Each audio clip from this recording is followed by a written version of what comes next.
हिंदू को मार रहा है, वो चाहता है कि हिंदुस्तान के अंदर हिंदू और मुस्लिम का फसाद हो ताकि ये जंग खुद आपस में लड़े, वो अपना हाथ न इस मुल्क के अंदर डाले। पाकिस्तान से आया हुआ मुसलमान जब यहाँ आतंक फैलाता है तो हमारे माथे पे जो दाग है उसे मिटाने में हमें सालों साल लग जाते। मजबूरी क्या हुई कि मुसलमान को देखकर पीटा जा रहा है। मैं इसलिए यहां पर आया हूं। मैं मुंबई नहीं गया, मैं महाराष्ट्र नहीं गया, मैं गुजरात नहीं गया अपने उन बच्चों को देखने के लिए जो यहां से हमारे बाहर पढ़ने के लिए जा रहे हैं। जम्मू कश्मीर को मोहरा मत बनाइए, मिलकर आज पूरा जम्मू कश्मीर नहीं पूरा देश इकट्ठा है।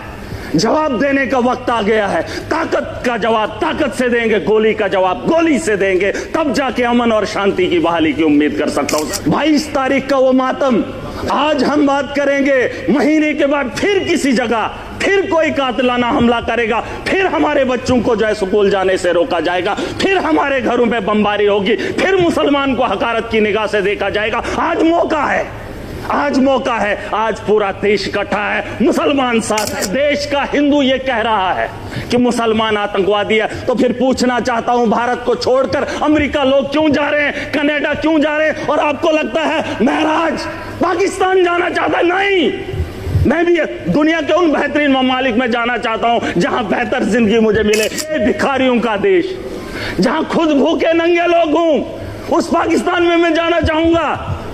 ये दाग खत्म कर दीजिए, ये सोच खत्म कर दीजिए। मैं एक लोकतंत्र मुल्क में रह रहा हूं, जमहूरियत का मुल्क है, यहां आजादी है, मेरे जैसे इंसान को बोलने का अधिकार है। ने टूरिज्म को रोका।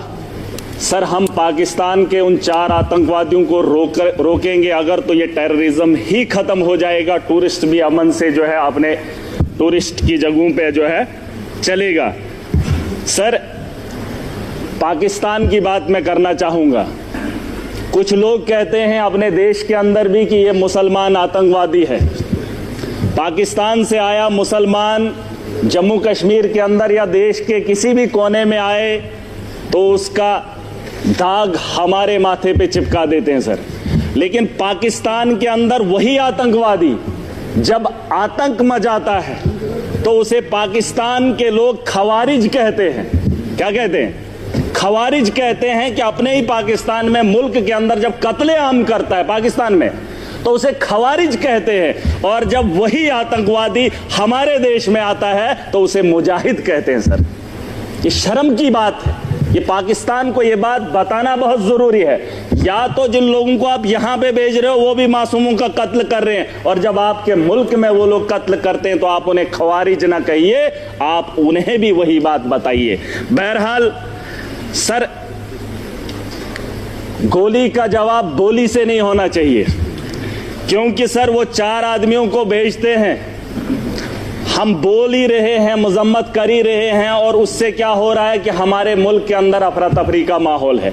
मुसलमान हिंदू के साथ लड़ रहा है। उन्होंने जो नाम पूछा है, उन आतंकवादियों ने जो नाम पूछा, मुझे बताओ 4 आदमी आने के बाद हिंदुस्तान में अफरा तफरी कैसे फैलती? लेकिन वो अपने मंसूबे में कामयाब हैं, वो दिमाग से इस खेल को खेल रहे हैं। सर, मुसलमान पूछकर हिंदू को मार रहा है, वो चाहता है कि हिंदुस्तान के अंदर हिंदू और मुस्लिम का फसाद हो ताकि ये जंग खुद आपस में लड़े, वो अपना हाथ न इस मुल्क के अंदर डाले। उसे यहाँ का अमन और शांति और भाईचारा अच्छा नहीं लगता है। सर, मैं एक चीज बताना चाहूंगा। मेरे पिछले दिनों बच्ची 8 महीने की गिर गई, कुर्सी पे बैठी थी तो बगल में वो टाइलें लगी थी, सर फट गया। सर, सर फट गया। मैंने उसकी गई और ठीक हो गई, उसका जख्म जो है भर गया, लेकिन जो सर उसके माथे पे दाग है वो तभी लगा है क्योंकि वो कुर्सी से गिरकर उसके साथ बजी है।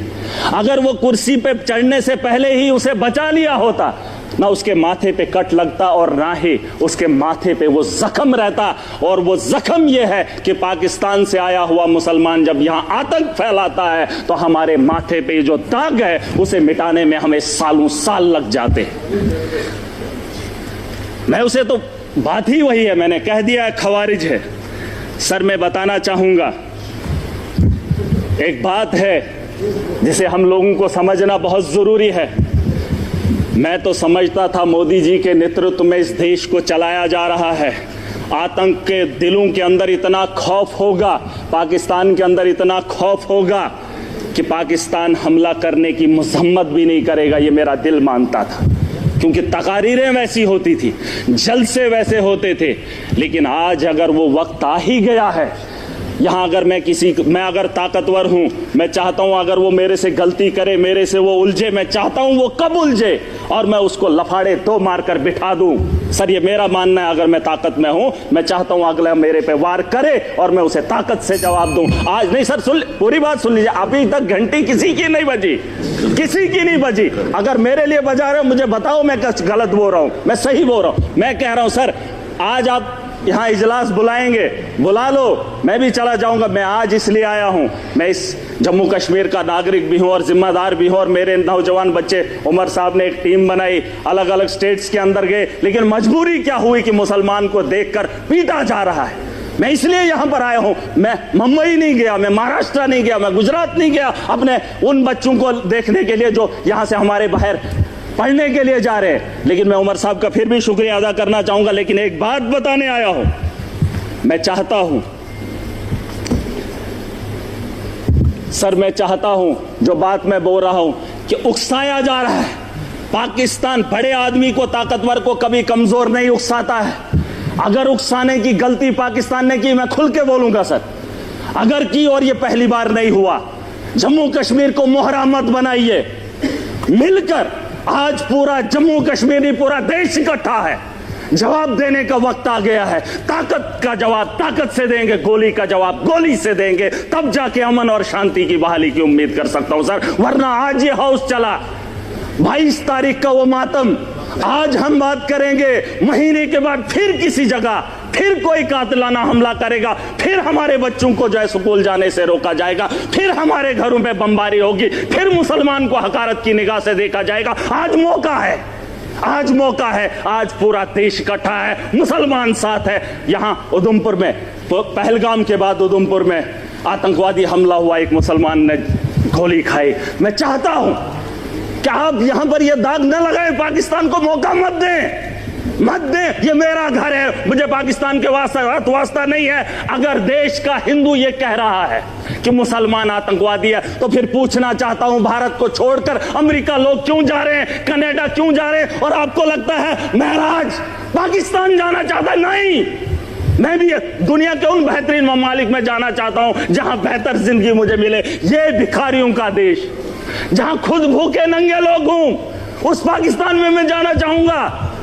ये दाग खत्म कर दीजिए, ये सोच खत्म कर दीजिए। मैं एक लोकतंत्र मुल्क में रह रहा हूं, जमहूरियत का मुल्क है, यहां आजादी है, मेरे जैसे इंसान को बोलने का अधिकार है। अरे पाकिस्तान में हालात देखकर इंसान को घिन आती है, लेकिन ये दाग मैं नहीं ले सकता। मैं अपने दोस्त को देश के कोने में पिटते हुए नहीं देख सकता, हिंदू और मुसलमान के साथ लड़ते हुए नहीं देख सकता। पाकिस्तान 4 आदमियों को भेजकर देश का माहौल गंदा कर रहा है और हम उसका हिस्सा बन रहे हैं। सबसे बड़ी बेवकूफी इसी की बात की है। और मैं चाहता हूं सर, मैं चाहता हूं आखिरी बार, सियासत नहीं है, बस दुख है। अगर ये मामला होता ही नहीं तो हम अपनी अपनी कॉन्स्टिट्यूंसियों में काम कर रहे होते। तारगामी साहब ने बहुत अच्छी बात रखी सर। इस हाउस के अंदर जिन लोगों ने हाउस बुलाया है, वो किसको फरियाद लगाए, किसको? सर अगर हमारी सलाह लेनी है तो हमें बुला लीजिए, हम आपको बताएंगे, लेकिन आपको विश्वास करना पड़ेगा। अगर आप विश्वास नहीं करेंगे तो इस हाउस को चलाने से, चीखने से क्या बात बनेगी? वैसे तो डिबेट में पाकिस्तान के लोगों को भी बुलाकर बात कर ही लेते हैं। लेकिन जो पानी का मामला है सर, पानी का मामला रोकना ठीक है सर, लेकिन हम उसको उतना नहीं रोक पाएंगे। 4 दिन 1 महीना रोक सकते हैं, लेकिन अगर रुकेगा पानी तो हमारे लोगों को नुकसान होगा, और जब उसे छोड़ेंगे तो सैकड़ों किलोमीटर हमारे देश के लोग उससे नुकसान होंगे पहले, फिर उसके बाद पाकिस्तान को नुकसान होगा। उसके लिए कोई तैयारी करनी पड़ेगी। यह 20 साल का लिए मामला है सर। गोली का जवाब गोली से नहीं, गोली से देना पड़ेगा। अगर पाकिस्तान को रोकना, हम उनसे ज्यादा ताकत रखते हैं। आप, मैं नहीं कह रहा हूं जंग करें, मैं नहीं चाहता हूं कि पाकिस्तान और हिंदुस्तान जंग करे। मैं चाहता हूं कि हमला करें, हम उन पे अटैक करें। जंग नहीं, अटैक करे। अगर हम अटैक नहीं करेंगे, वो रोज 6 महीने, 1 महीने, 5 महीने, 10 महीने के बाद, सर परेशानी ये है कि मैं ऐसे मुल्क में रह रहा हूं जहां मैं परेशान हो रहा हूं। कोई भी परेशानी नहीं चाहता हो, मैं माजरत खा हूं। सर एक बात, मेरे यहां अगर कोई मर जाए गांव के अंदर, तो मुझे वहां जाना है तो ताजियत में मैंने अपने घर नहीं जाना है, मैंने उस घर में जाना है जहां पे मातम हुआ हो।